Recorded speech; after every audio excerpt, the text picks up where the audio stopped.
அன்பான இறை மக்களே, உங்கள் அனைவரையும் நம் ஆண்டவர் இயேசு கிறிஸ்துவின் நாமத்தினால் வாழ்த்துகிறேன். ஒவ்வொரு நாளும் நம்மை பாதுகாத்து பராமரித்து வருகிற இறைவனுக்கு நன்றி அறிதலாக தினமும் மாலையில் குடும்பமாக ஒன்று சேர்ந்து குடும்ப ஜெபம் ஜெபிக்க வேண்டும். அவ்வாறு குடும்பமாக நாம் ஜெபிக்கும் போது ஆண்டவர் நம்மையும் நம்முடைய குடும்பத்தையும் இன்னும் அதிகமாக ஆசீர்வதிக்கிறார். இதுவரை நீங்கள் குடும்பமாக ஒன்று கூடி ஜெபிக்கவில்லை என்றால் இன்று முதல் குடும்ப ஜெபம் ஜெபித்து இறையாசீர் பெறுங்கள். தந்தை, மகன், தூய ஆவியாரின் பெயராலே ஆமீன். திருச்சிலுவை அடையாளத்தினாலே எங்கள் தீயவர்களிடமிருந்து எங்களை மீட்டருளும். எங்கள் இறைவா, தந்தை, மகன், தூய ஆவியாரின் பெயராலே ஆமீன். இறைவா, எனக்கு உதவியாக வாரும். ஆண்டவரே, எனக்கு உதவி செய்ய விரைந்தருளும். தந்தைக்கும் மகனுக்கும் தூய ஆவிக்கும் மாட்சிமை உண்டாவதாக. தொடக்கத்தில் இருந்தது போல் இப்பொழுதும் எப்பொழுதும் என்றென்றும் இருப்பதாக ஆமேன். திருப்பாடல்கள் 103. நெஞ்சே, நீ ஆண்டவரை வாழ்த்துவாயாக. என் அகத்துள்ளதெல்லாம் அவரது திருப்பெயரை வாழ்த்துவதாக. என் ஆன்மாவே ஆண்டவரை வாழ்த்துவாயாக. என் ஆன்மாவே ஆண்டவரை வாழ்த்துவாயாக. அவர் செய்த நன்மைகளையெல்லாம் மறவாதே. என் ஆன்மாவே ஆண்டவரை வாழ்த்துவாயாக. அவர் உன் பாவங்களையெல்லாம் மன்னிக்கிறார், உன் நோய்களையெல்லாம் குணமாக்குகிறார், உன் உயிரை அழிவினின்று மீட்கிறார், அருளாலும் இரக்கத்தாலும் உன்னை சூழ்கிறார். என் ஆன்மாவே ஆண்டவரை வாழ்த்துவாயாக. நன்மைகளால் உன் வாழ்வை நிறைவுபடுத்துகிறார், கழுகுகளின் இளமையைப் போல் உன் இளமையை புதுப்பிக்கிறார். என் ஆன்மாவே ஆண்டவரை வாழ்த்துவாயாக. நீதியின் செயல்களை புரிகிறார் ஆண்டவர், துன்புற்றோர் யாவருக்கும் நீதி வழங்குகிறார். மொய்சனுக்கு தம் வழிகளை வெளிப்படுத்தினார், இஸ்ரவேல் மக்களுக்கு தம் செயல்களை விளங்க செய்தார். என் ஆன்மாவே ஆண்டவரை வாழ்த்துவாயாக. ஆண்டவர் இரக்கமும் கருணையும் உள்ளவர், சினம் கொள்ள தாமதிப்பவர், ஏராளமான காருண்யம் கொண்டவர், ஓயாமல் கடிந்து கொள்பவர் அல்ல, முடிவின்றி கோபம் காட்டுபவர் அல்ல. என் ஆன்மாவே ஆண்டவரை வாழ்த்துவாயாக. நம்முடைய பாவங்களுக்கு ஏற்றபடி நம்மை தண்டிப்பதில்லை, நம் குற்றங்களுக்கு தக்கபடி நமக்கு ஆக்கினை இடுவதில்லை. என் ஆன்மாவே ஆண்டவரை வாழ்த்துவாயாக. ஏனெனில் வானுலகம் பூ உலகத்திற்கு எவ்வளவு உயர்ந்துள்ளதோ அவ்வளவுக்கு அவர் தமக்கு அஞ்சு நடப்பவர்களுக்கு தயவு காண்பிக்கிறார். மேல் திசைக்கும் கீழ்த்திசைக்கும் எவ்வளவு தூரமோ அவ்வளவு தூரத்திற்கு நம் பாவங்களை நம்மிடமிருந்து அகற்றியுள்ளார். என் ஆன்மாவே ஆண்டவரை வாழ்த்துவாயாக. தந்தை தன் மக்களுக்கு இறங்குவது போல் ஆண்டவர் தமக்கு அஞ்சுகிறவர்கள் மேல் இரக்கம் காண்பிக்கிறார். ஏனெனில் அவர் நம்முடைய நிலைமையை நன்றாய் அறிந்திருக்கிறார். நாம் தூசிக்கு சமம் என்று அவருக்கு தெரியாமல் இல்லை. என் ஆன்மாவே ஆண்டவரை வாழ்த்துவாயாக. மனிதனின் வாழ்நாள் புல்லை போன்றவை, வயல்வெளிகளின் பூக்களைப் போல் காற்றடித்ததும் அது வதங்கி விடுகிறது, இருக்கிற இடம் தெரியாமல் போய்விடுகிறது. என் ஆன்மாவே ஆண்டவரை வாழ்த்துவாயாக. ஆண்டவருடைய தயவோவெனில் அவருக்கு அஞ்சி நடப்போர் மீது என்றென்றும் நிலை நிற்கும். அவருடைய நீதியோ அவருடைய உடன்படிக்கையை கடைபிடித்து அவரது கற்பனைகளின்படி நடக்க அவற்றை நினைவு கூறும் தலைமுறைகள் மீது நிலைத்திருக்கும். என் ஆன்மாவே ஆண்டவரை வாழ்த்துவாயாக. ஆண்டவருடைய வார்த்தையை கேட்டு அவருடைய சொற்படி நடக்கும் ஆண்டவரின் வல்லமை உள்ள தூதர்களே, அவரை வாழ்த்துங்கள். ஆண்டவருடைய திருவுளப்படி நடக்கும் அவருடைய ஊழியர்களே, அவருடைய சேனைகளே, அவரை வாழ்த்துங்கள். என் ஆன்மாவே ஆண்டவரை வாழ்த்துவாயாக. ஆண்டவருடைய சகல படைப்புகளே, அவருடைய ஆளுகை செல்கிற இடமெங்கும் அவரை வாழ்த்துங்கள். என் ஆன்மாவே ஆண்டவரை வாழ்த்துவாயாக.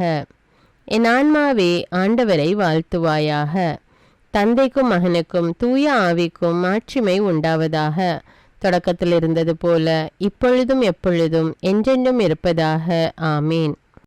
திருத்தூதர் பணிகள் அதிகாரம் 8. சவுல் திருச்சபையை துன்புறுத்தல். ஸ்தேவானை கொலை செய்வதற்கு சவுலும் உடன்பட்டிருந்தார். அந்த நாள்களில் எருசலேம் திருச்சபை பெரும் இன்னலுக்குள்ளாகியது. திருத்தூதர்களை தவிர மற்ற அனைவரும் யூதேயா சமாரியாவின் நாட்டுப்புறமெங்கும் சிதறடிக்கப்பட்டு போயினர். இறைப்பற்று உள்ள மக்கள் ஸ்தேவானை அடக்கம் செய்து அவருக்காக மாரடித்து பெரிதும் புலம்பினர். சவுல் வீடு வீடாய் நுழைந்து ஆண்களையும் பெண்களையும் இழுத்து கொண்டு போய் அவர்களை சிறையில் அடைக்க செய்தார். இவ்வாறு அவர் திருச்சபையை அழித்து வந்தார். யூதேயா சமாரியாவில் சான்று பகருதல். சமாரியாவில் நற்செய்தி பரவுதல். சிதறிய மக்கள் தாங்கள் சென்ற இடமெல்லாம் நற்செய்தி அறிவித்து வந்தனர். பிலிப்பு சமாரியா நகர் சென்று அங்குள்ள மக்களுக்கு மெஸ்ஸியாவை பற்றி அறிவித்தார். பிலிப்பு சொன்னவற்றை கேட்டும் அவர் செய்த அரும் அடையாளங்களை கண்டும் வந்த திரளான மக்கள் ஒரு மனத்தோடு அவருக்கு செவிசாய்த்தனர். ஏனெனில் பலரை பிடித்திருந்த தீய ஆவிகள் அவர்களிடமிருந்து உரத்த குரலுடன் கூச்சலிட்டு கொண்டே வெளியேறின. முடக்குவாதமுற்றோர், கால் ஊனமுற்றோர் பலரும் குணம் பெற்றனர். இதனால் அந்நகரில் பெரும் மகிழ்ச்சி உண்டாயிற்று. அந்நகரில் சீமோன் என்னும் பெயருள்ள ஒருவன் இருந்தான். அவன் தன் மாய வித்தைகளால் சமாரியாவின் மக்கள் எல்லோரையும் மலைப்புக்குள்ளாக்கி தன்னை ஒரு பெரிய மனிதனாக காட்டி வந்தான். சிறியோர் முதல் பெரியோர் வரை அனைவரும் மாபெரும் வல்லமையாம் கடவுளின் வல்லமை இவரிடம் உள்ளது என்று கூறி அவனுக்கு செவிசாய்த்தனர்.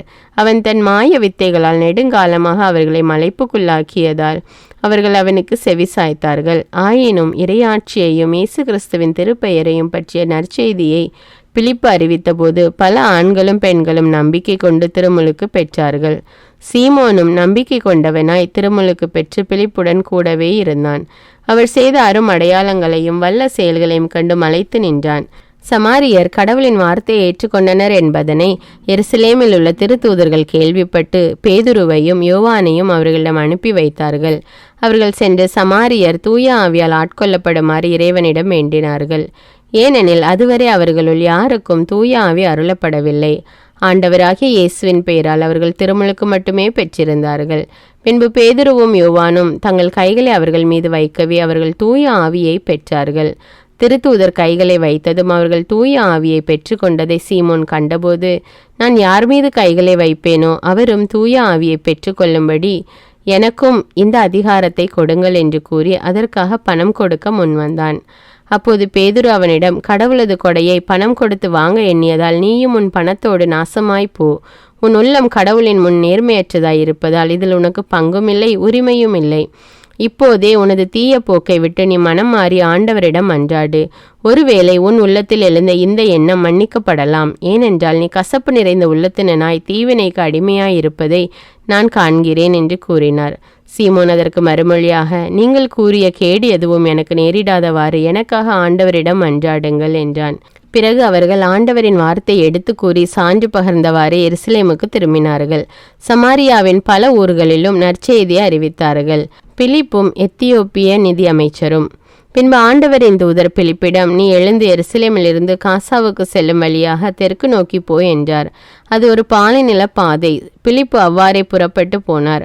அப்போது எத்தியோப்பிய அரசு அலுவலர் ஒருவர் எருசலேம் சென்று கடவுளை வணங்கிவிட்டு திரும்பி சென்று கொண்டிருந்தார். அவர் ஓர் அலி, எத்தியோப்பிய அரசியான கந்தகியின் நிதியமைச்சர். அவர் தமது தேரில் அமர்ந்து ஏசாயாவின் இறைவாக்கு நூலை படித்து கொண்டிருந்தார். தூய ஆவியார் பிலிப்பிடம், நீ அந்த தேரை நெருங்கி சென்று அதனோடு கூடவே போய் என்றார். பிலிப்பு ஓடி சென்று அவர் ஏசாயாவின் இறைவாக்கு நூலை வாசிப்பதை கேட்டு, நீர் வாசிப்பதின் பொருள் உமக்கு தெரிகின்றதா என்று கேட்டார். அதற்கு அவர், யாராவது விளக்கி காட்டாவிட்டால் எவ்வாறு என்னால் தெரிந்து கொள்ள முடியும் என்று கூறி தேரில் ஏறி தன்னோடு அமருமாறு பிலிப்பை அழைத்தார். அவர் வாசித்து கொண்டிருந்த மறைநூல் பகுதி பின்வருமாறு: அடிப்பதற்கு இழுத்து செல்லப்பட்ட ஆட்டுக்குட்டி போலும் ரோமம் கத்தரிப்போன் முன்னிலையில் கத்தாத செம்மறி போலும் அவர் தம் வாயை திறவாதிருந்தார். தாழ்வுற்ற நிலையில் அவருக்கு நீதி வழங்கப்படவில்லை. அவருடைய தலைமுறையை பற்றி எடுத்துரைப்பவன் யார்?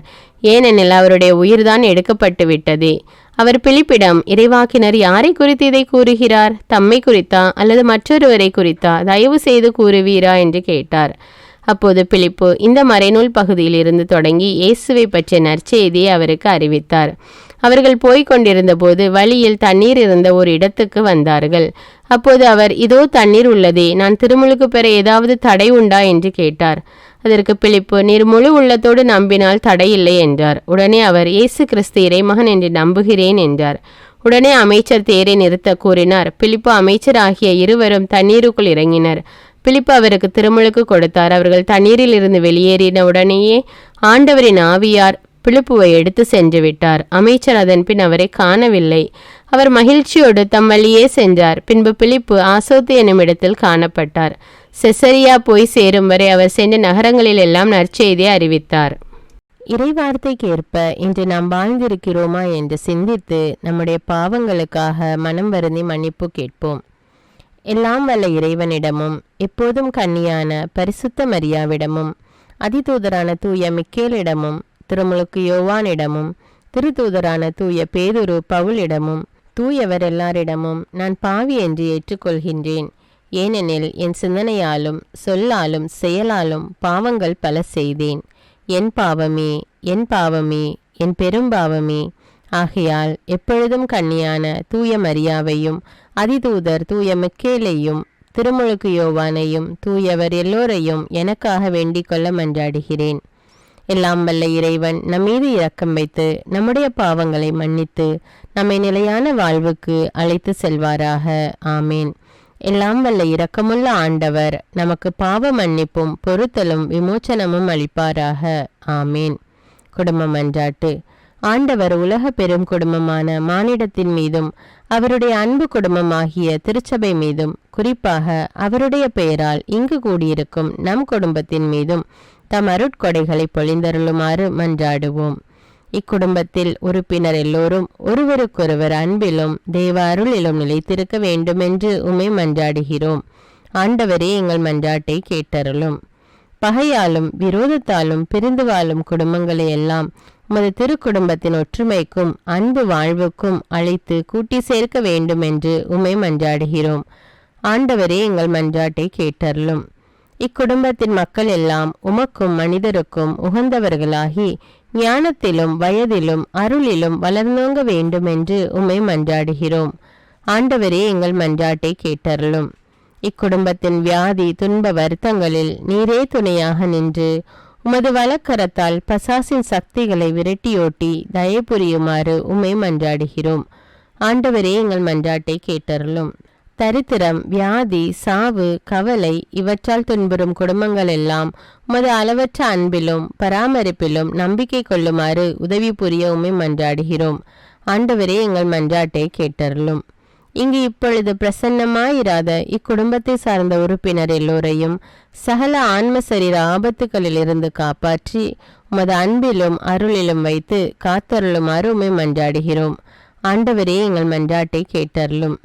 இக்குடும்பத்தில் மரித்தவர்கள் விசுவாசத்தின் முத்திரையோடு எங்களுக்கு முன் சென்று சமாதானத்தில் நித்திரை செய்கின்ற எல்லா மரித்த விசுவாசிகளுக்கும் நித்திய இளைப்பாற்றி தந்தருள வேண்டும் என்று உம்மை மன்றாடுகிறோம். ஆண்டவரே, எங்கள் மன்றாட்டை கேட்டருளும். இப்பொழுது நம் ஒவ்வொருவருடைய சொந்த கருத்துக்களுக்காக மௌனமாக சிறிது நேரம் ஜெபிப்போம். எல்லாம் வல்ல சர்வேஸ்வரா, உமது திருமகன் இயேசு கிறிஸ்து மரியாளுக்கும் சூசையப்பருக்கும் பணிந்து குடும்ப வாழ்வை சொல்லறிய புண்ணியங்களால் அர்ச்சிக்க வேண்டும் என்று திருவுளமானீர். அவருடைய பெயரால் இங்கு கூடியிருக்கும் இக்குடும்பத்தை கண்ணோக்கி பாரும். அத்திரு குடும்பத்தின் முன்மாதிரிகையை இக்குடும்பமும் கண்டு பாவித்து இறுதியில் திரு ஏக சர்வேஸ்வரனாய் வாழும் உமது நித்திய குடும்பத்திற்கு வந்து சேர அருள் புரியும்.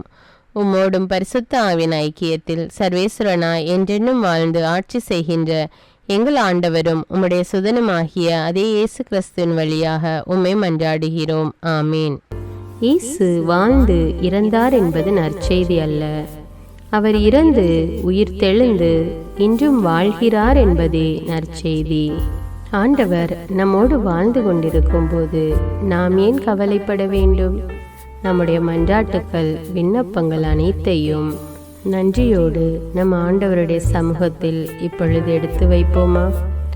பரலோகத்தில் இருக்கின்ற எங்கள் பிதாவே, விண்ணையும் மண்ணையும் படைத்தவரே, இக்காலத்துக்கும் அரசராயிருக்கின்ற ஒரே கடவுளே, மிகுந்த இரக்கமுடைய இறைவா, படைகளின் ஆண்டவரே, எங்கள் பாவங்களை மன்னிக்கும் தெய்வமே, எங்களுக்கு சமாதானத்தை அருள்பவரே, வெற்றியை கொடுக்கும் தேவனே, எங்களை குணமாக்கும் தந்தையே, எங்களை காண்கிறவரே, வழி நடத்துபவரே, ஆறுதலின் தெய்வமே, தம் ஒரே மகன் மீது நம்பிக்கை கொள்ளும் எவரும் அழியாமல் நிலை வாழ்வு பெறும் பொருட்டு அந்த மகனையே அளிக்கும் அளவுக்கு உலகின் மேல் அன்பு கூர்ந்தவரே, தம்மை நோக்கி மன்றாடும் யாவருக்கும், உண்மையாய் தம்மை நோக்கி மன்றாடும் யாவருக்கும் அருகில் இருக்கும் ஆண்டவரே, உம்மை ஆராதிக்கிறோம்,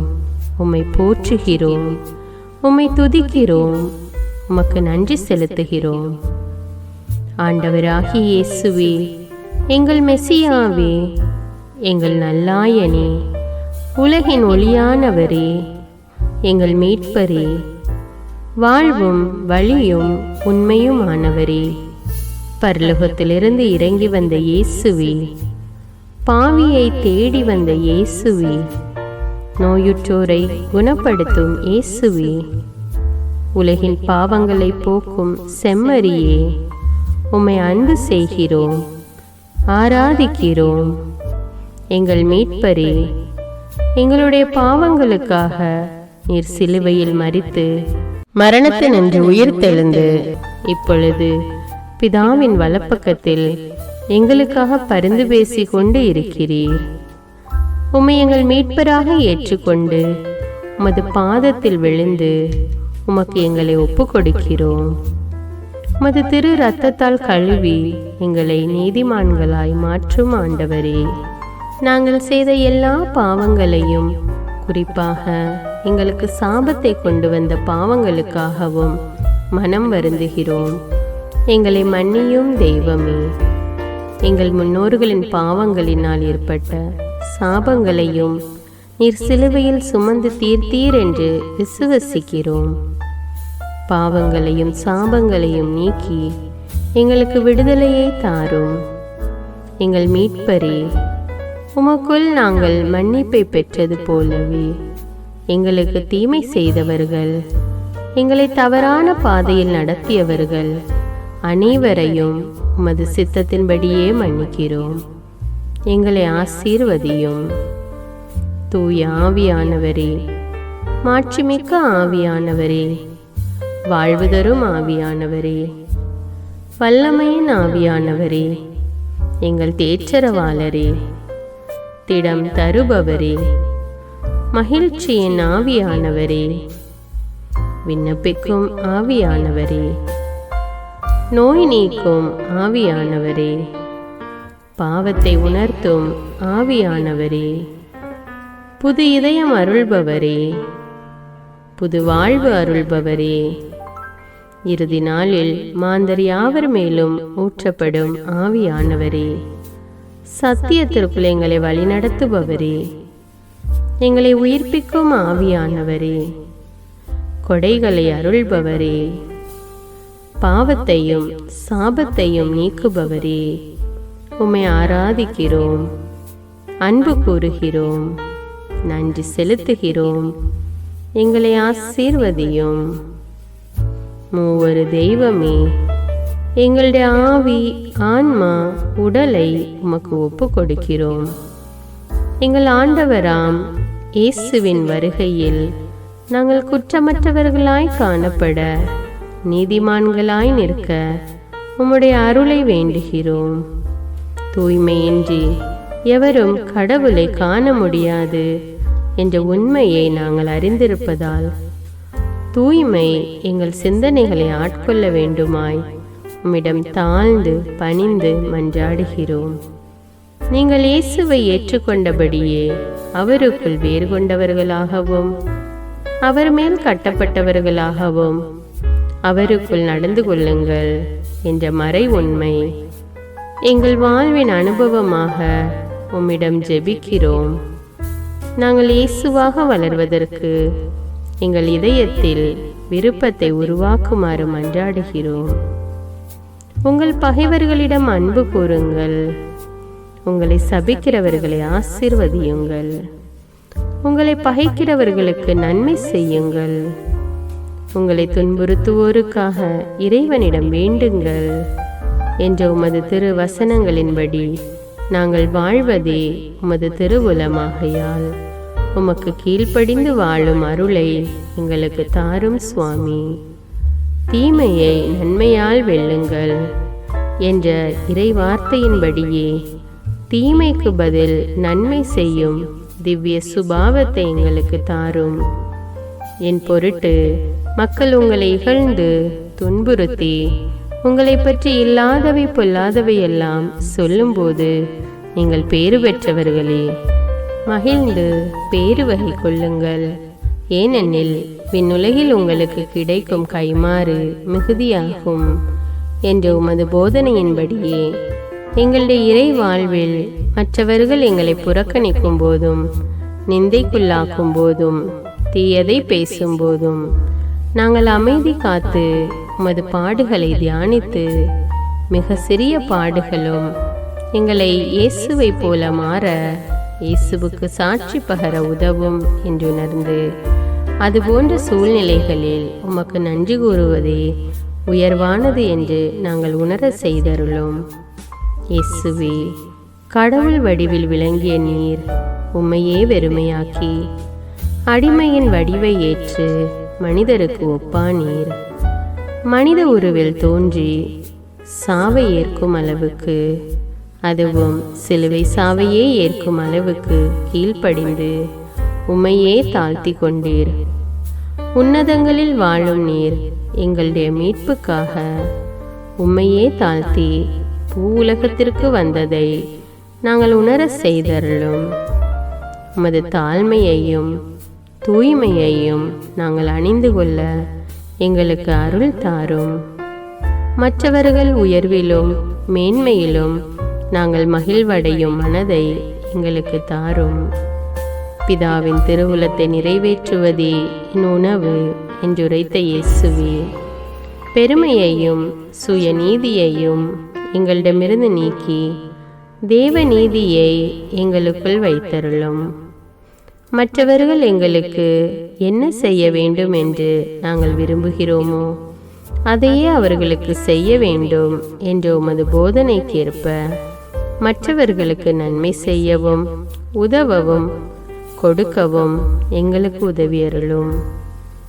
எங்கள் ஆண்டவரே, நாங்கள் மீட்பின் அனுபவத்தோடு என்றும் வாழ, பாவ மன்னிப்பின் நிச்சயத்தை தொடர்ந்து அனுபவிக்க, பகைவர்களையும் அன்பு செய்ய, வேதனையுறும் உள்ளங்களுக்கு மகிழ்ச்சியை அளிக்க, எதிர்பார்த்த ஒன்று நடவாத போதும் அமைதியுடன் வாழ, காரியங்கள் போதுமான அளவு நடைபெறாத போதும் பொறுமையுடன் வாழ வேண்டும் என்றே நிந்தைக்குள்ளாக்குபவர்களிடமும் கனிவு காட்ட, புறக்கணிப்பவர்களுக்கும் நன்மை செய்ய, நண்பர்கள் உண்மையற்றவர்களாக மாறும்போதும் நாங்கள் உண்மையுடன் இருக்க, கடுமையான சோதனைகளிலும் தன்னடக்கத்துடன் வாழ, தூய கோலத்துடன் உம்மை வழிபட, விசுவாசத்திலிருந்து மகா விசுவாசமான வாழ்விற்கு கடந்து செல்ல, ஜப வீரர்களாய் வாழ, இயேசுவின் சீடர்களாய் வாழ, இயேசுவுக்கு சாட்சி பகர மன்றாடுகிறோம். எங்கள் விண்ணப்பங்களை ஏற்று ஆசீர்வதியும். எதை பற்றியும் கவலைப்பட வேண்டாம். ஆனால் நன்றியோடு கூடிய இறைவேண்டல், மன்றாட்டு ஆகிய அனைத்தின் வழியாகவும் கடவுளிடம் உங்கள் விண்ணப்பங்களை தெரிவியுங்கள். அப்பொழுது அறிவெல்லாம் கடந்த இறை அமைதி கிறிஸ்து இயேசுவோடு இணைந்துள்ள உங்கள் உள்ளத்தையும் மனத்தையும் பாதுகாக்கும் என்ற உமது கட்டளையின்படியே எங்கள் விண்ணப்பங்களை உமது பாதத்தில் சமர்ப்பிக்கிறோம். குறிப்பாக இப்பொழுது உங்களுடைய விண்ணப்பங்கள் என்னவென்று மௌனமாக கூறுங்கள்.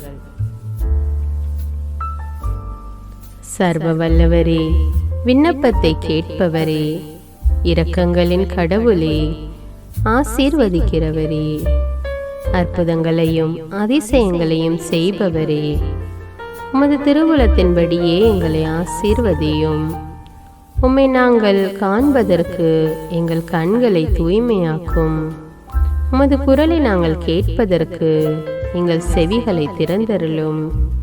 எங்களுக்கு ஆறுதலையும் தேறுதலையும் சமாதானத்தையும் தந்து ஆசீர்வதியும்.